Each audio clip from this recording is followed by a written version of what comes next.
Hello, Yuki Bandits. So we're going to talk about chord fills, something we spoke about in our last session. Spicing up chord changes or spicing up between the chords, filling the gaps. This is why they're called fills. It just fills some space. And it's something that's really nice if you're playing on your own and you're playing chords and you're getting a bit bored with just strumming or picking. You can play a few little phrases, a few little nice things in between those chord changes, and it does sound quite nice. It's also something you can use when you're playing over a group playing, and really it's kind of spontaneity. You're kind of just throwing it in as you feel and when it feels suitable. But the technique itself is basically picking out a note from the scale, which is C and D. We're going to pick out C and D from the C scale. So third string is a C string, and what I'm going to do is I'm going to hammer on. I'm going to hammer on that note. So I'm going to hammer on the second fret. I'm going to use my second finger here. It doesn't really matter what finger, but it kind of makes sense using the second finger because we're going to go to the C chord next, which is the third finger, so it keeps us all in the right place. So second finger, hammer on, and the hammer on, it just means you play the note and the finger comes down, and if it comes down with enough force, you should get that note to ring out. If you don't get it and you're struggling, you can still pick it. It just is a nice effect. It's a nice thing to learn, a little hammer on. Talked about these in some of my earlier videos, hammer on techniques. It's really nice. So you can throw that in, C to D, and then you strum a C chord. And the rhythm is 1 and 2. And if I put a rhythm to it, I can actually make it sound quite musical in between the chord changes. For example, I could be playing a G, then I go to a C,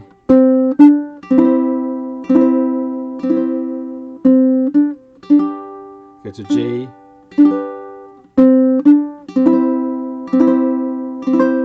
so it's really nice. You can play between the C and the G just by hammering on that note in between those chord changes.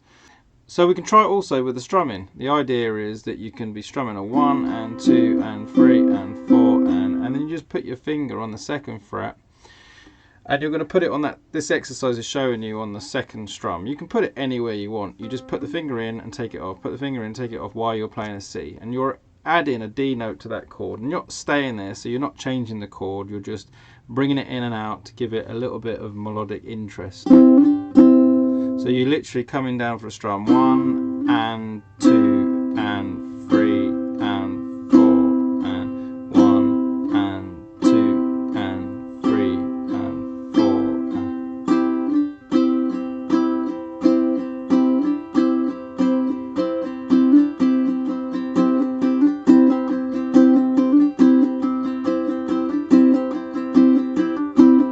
and that, you can hear it just adds something nice. And if I was playing between a C and a G,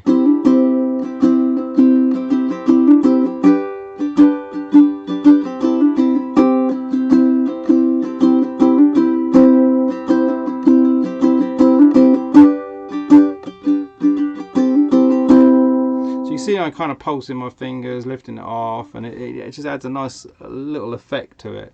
So practice with the hammer on first, and then try and put it in the strumming. This works with other notes in that scale. This is just a nice simple one for you to start with. It's quite effective. And if you're playing a song that's really simple and it's got a C chord in it, start adding it in, start just putting it in, and put it in, discover what works for you, discover where it feels best, and that's the best with all these things, to experiment really. So the next one is a G chord fill. So we're going to look at the G chord fill, and the idea of this one is you've got the first string open and 2. Now what I've done on this one is I've just done it as a pick note, so you've got your, and you're going to use your open and second finger. You can hammer it on, doesn't really matter too much.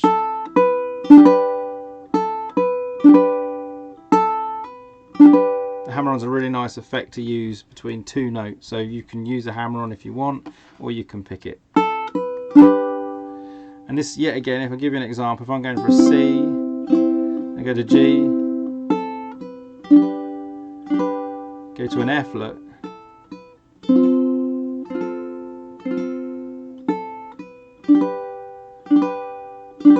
With a C fill. is a G fill. And basically that note that you're playing O2, which is an A string, and you're actually going to a B note. The B note here is in the G chord. So it's in the chord, so you're kind of just suggesting it before you play the chord, and that's where it sounds quite nice. It's kind of a nice link into the chord itself.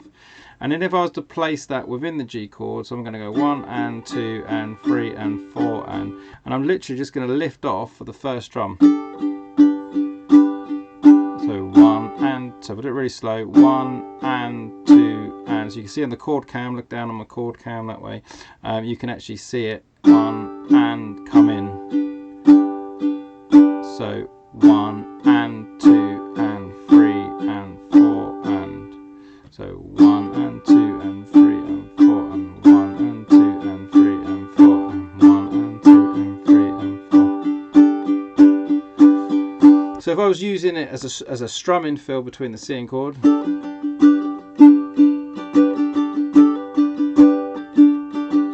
I can put it wherever I want. I'm just putting it in, I'm taking it off, putting it on, but I keep my rhythm going.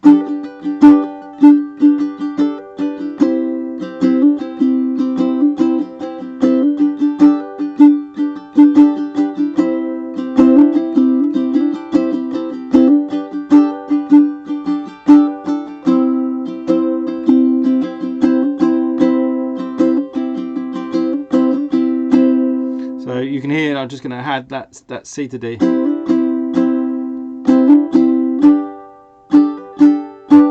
And then add it in on the G. So it's really nice chord fills that you can use just to spice up the sound of them.